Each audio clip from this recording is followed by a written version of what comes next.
What luck! What a miracle! One moment I was rushing into the fetid tonsils of that horrible monster. The next, I was plummeting downwards to the jungle floor beyond its reach. I prayed I would land on something soft. Perhaps your head. But nothing could have prepared me for what was about to unfold. An epic saga of pride, power, and revolution. A struggle for freedom the likes of which our world has never seen. And it happened like this.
Who were those strange, gentle monsters who towered above me? I could only guess they were the lost tribe of the Menk, an earlier race of people. But why were they so fearful of those ancient gates that lay just beyond their village? And why did they seem to recognize me? Why?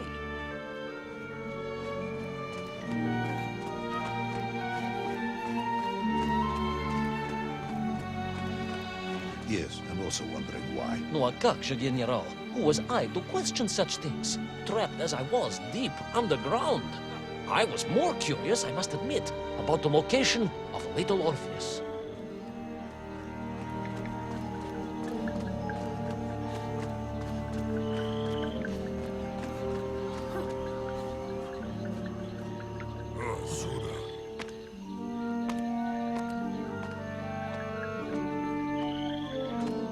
You talk of a great city, a mighty power. Yet your nymph squatted like savages in huts at its boundary. They did. And the answer to that mystery lay beyond my grasp at that point. Because it was a wonder, it truly was.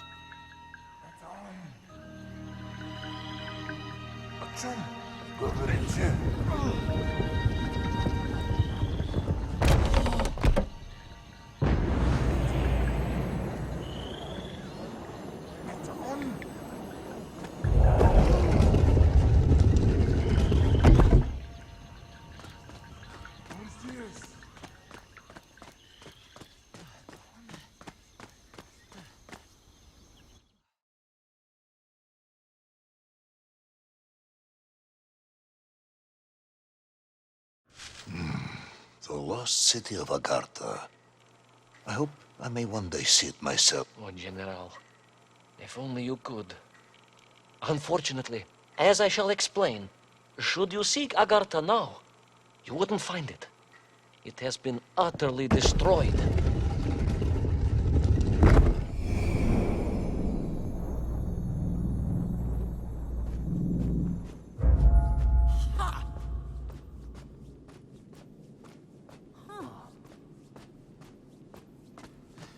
Utterly destroyed? Utterly, General, a tragic loss. A convenient loss. I imagine archaeologists weeping as I tell you. But most importantly, before we continue, you must understand one crucial fact about its destruction. Which is? It wasn't my fault.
Those poor, unfortunate Menk, trapped and kidnapped and dragged away, only to return as vicious foot soldiers to some unknown tyrant. And yet, there was something familiar about the Shtukovna they were forced to wear on their heads, which I was sure were being used to control and enslave them. And what was that? General, it curiously resembled the radio sets I used to tinker with as a child. Radio sets. It was very curious. It was very curious. It was extremely curious.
An ancient technological metropolis, powered by a glowing resin, carved from the very earth? A glowing resin carved from the very earth.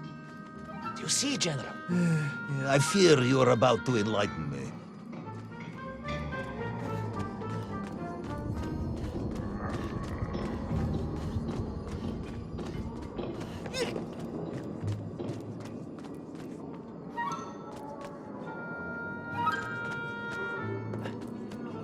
Little Orpheus must have been drained by the impact, but whoever had stolen it and brought it here was no doubt planning to use the Agarthan resin to charge up the atomic bomb, restoring the device to its full potential.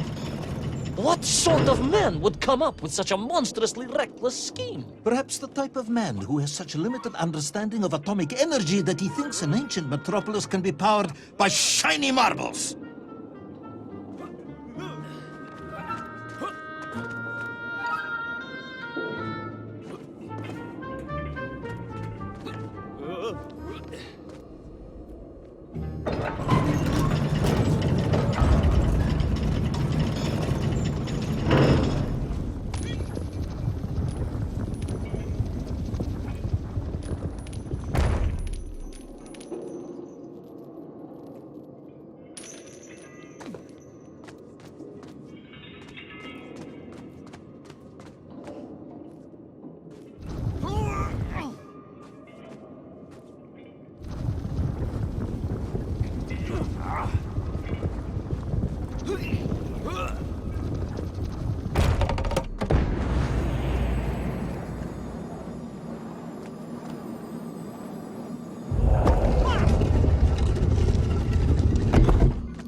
I am curious, Ivan Ivanovich.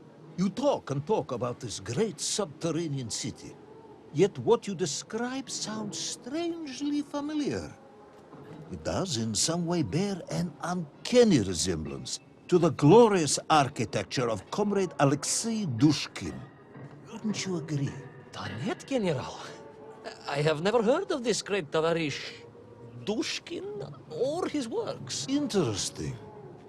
Because you were photographed on the steps of his marvelous Vysotka na Krasnich Varotach, shaking hands with the Glavny Constructor. That was the chief designer? The sweaty little fat man with the bad hearing? Mind your mouth, Ivan Ivanovich. Don't think you can distract me by slandering one of the great visionaries of our time. Without him, neither of us would be sitting here now. Must remember to thank him for that, General.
Those enslaved Menk were trying to stop me. I was sure of that now. I find myself sympathizing with them, I must admit. No, General, then I have failed to win you over. Uh-huh. A point of agreement at last.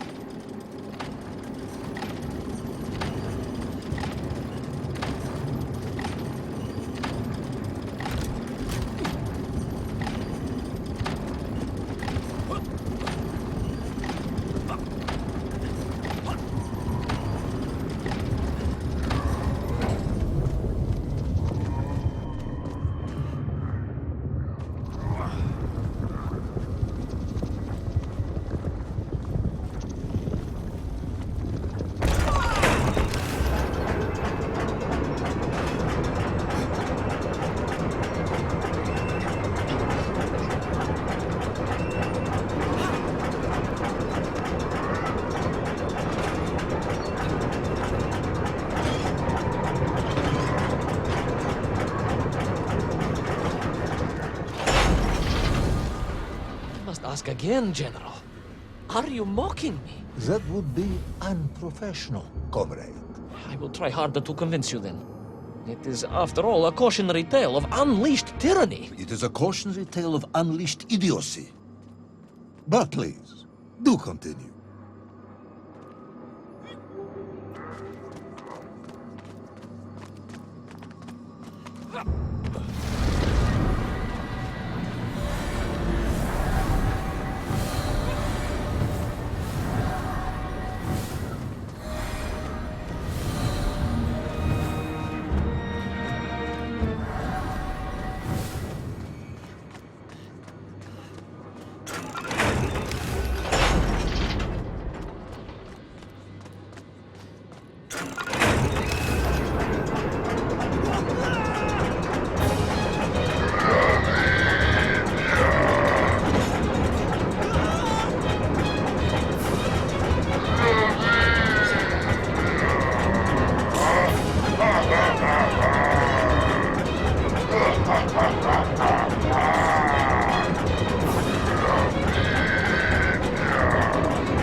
I stepped from the cable car onto a plateau at the center of the city, where a palace, a vast acropolis, stood. I was reminded of Chelyabinsk Sorok. May I ask how you know of Chelyabinsk Sorok? My Aunt Masha was a traveling tinker who married a beef investigator from Zlatoust. She told me of a secret but wonderful city in the west. An edifice of sheer power, humbly serving the will and needs of the people. Yes, unfortunately, that story didn't end so well. No. That's what Auntie Marcia told me. And perhaps that is why I was also reminded of it. Because the moment I touched the floor in that place, I could tell something was very, very wrong.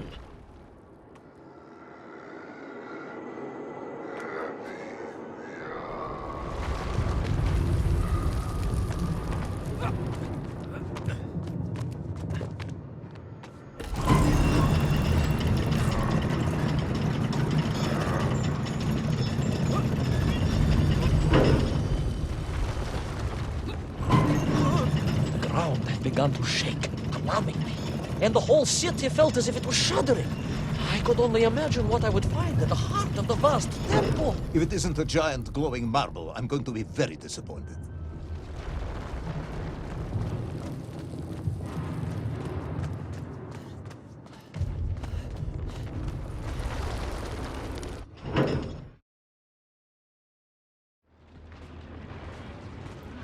A huge resin sphere that overshadowed all of the others.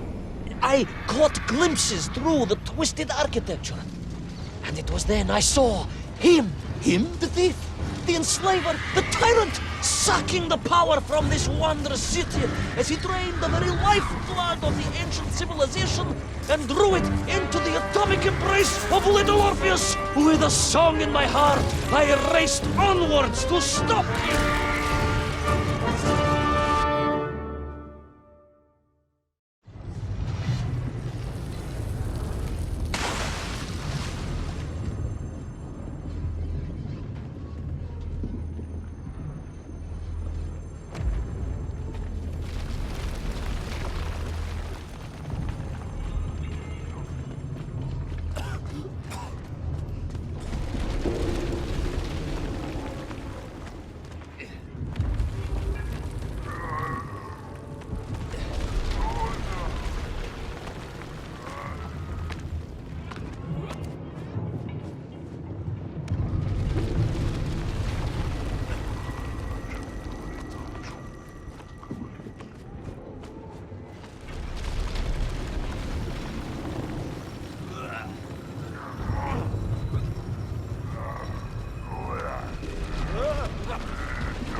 drained of its power, the magical heart of the city cracked, and it sent shockwaves through the world around me.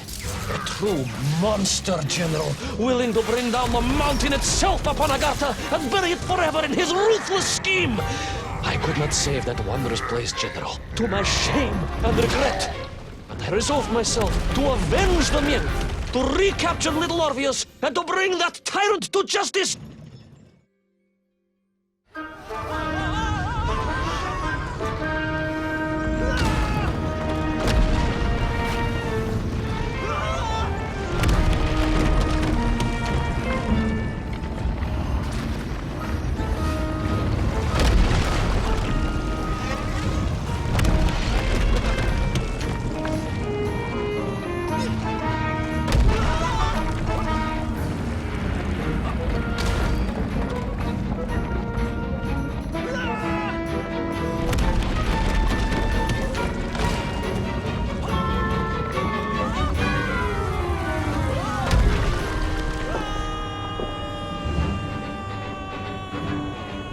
Will our plucky yet careless hero fall forever through those unknown skies? Will he discover the identity of the brutal thief commanding the army of the Menk?